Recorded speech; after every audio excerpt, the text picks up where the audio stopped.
Good afternoon, Professor. I have included a PowerPoint for you to follow along with at home, as unfortunately I'm unable to present it here.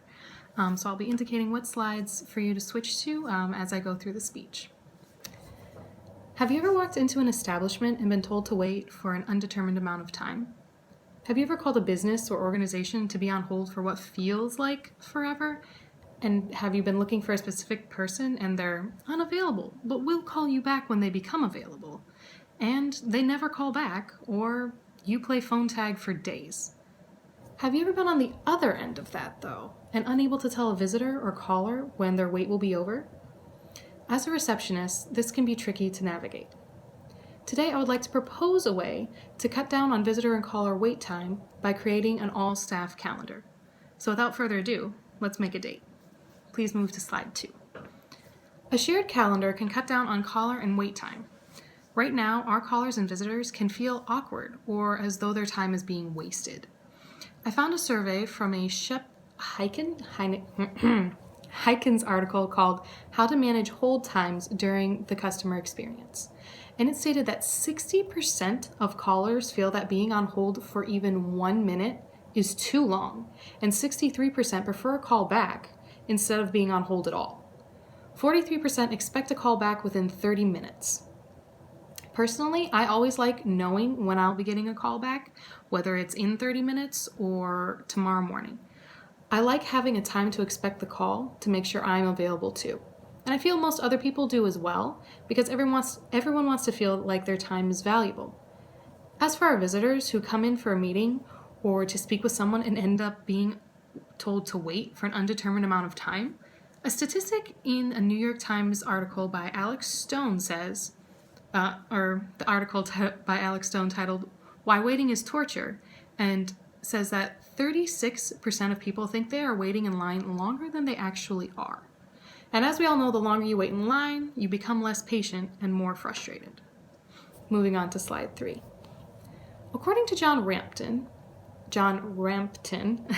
the founder and CEO of Calendar, in his article, The Benefits of a Shared Calendar with Your Team, the benefits of a shared calendar can be seen through improvements in communications and efficiency, saving time and boosting productivity, and balancing out assignments.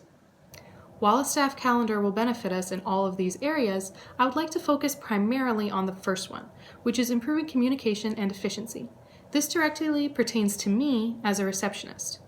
The easiest way for us to access and use a calendar is through Google, because we already use Gmail and that's what our system is through.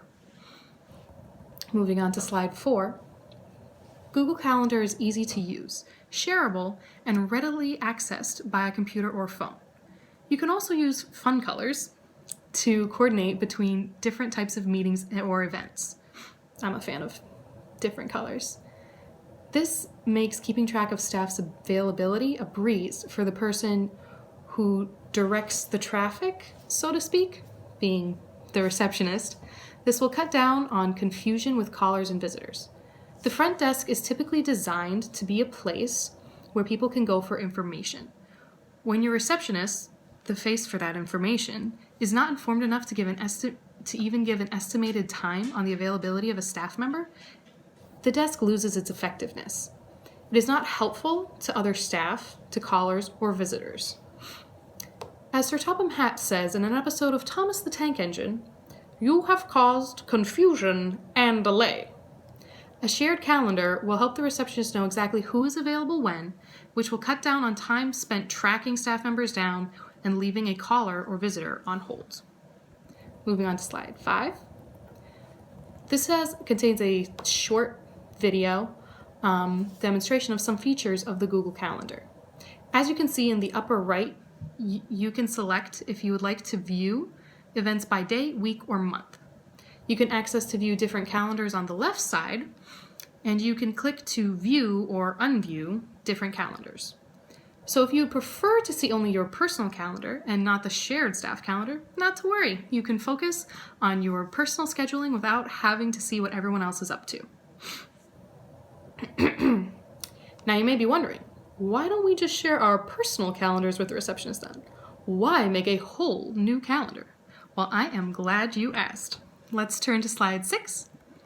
The main pros of individual staff members sharing their personal calendars are that the receptionist can pull up individuals' calendars as needed without having to look through the shared calendar, and staff members don't have to update multiple calendars.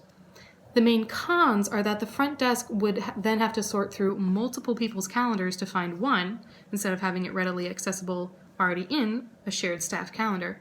And those calendars of the individuals may contain more sensitive or detailed information that the receptionist doesn't need or shouldn't have access to. A single staff calendar would help eliminate any risk of confidential information becoming known and cut down on wait time for a caller or visitor as the receptionist shuffles through multiple calendars.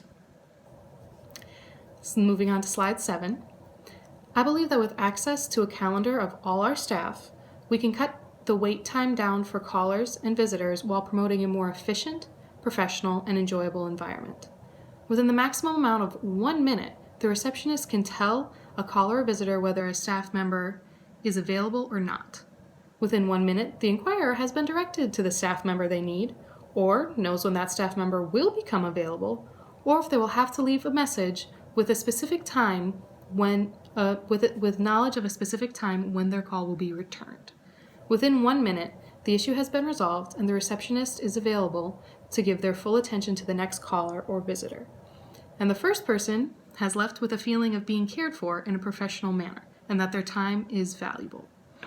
Now please just take 1 minute to consider a shared staff calendar so we can make our office a more efficient place. Thank you. It has been a privilege doing this class with you, Professor Raybrook, and I hope maybe I have you again in the future.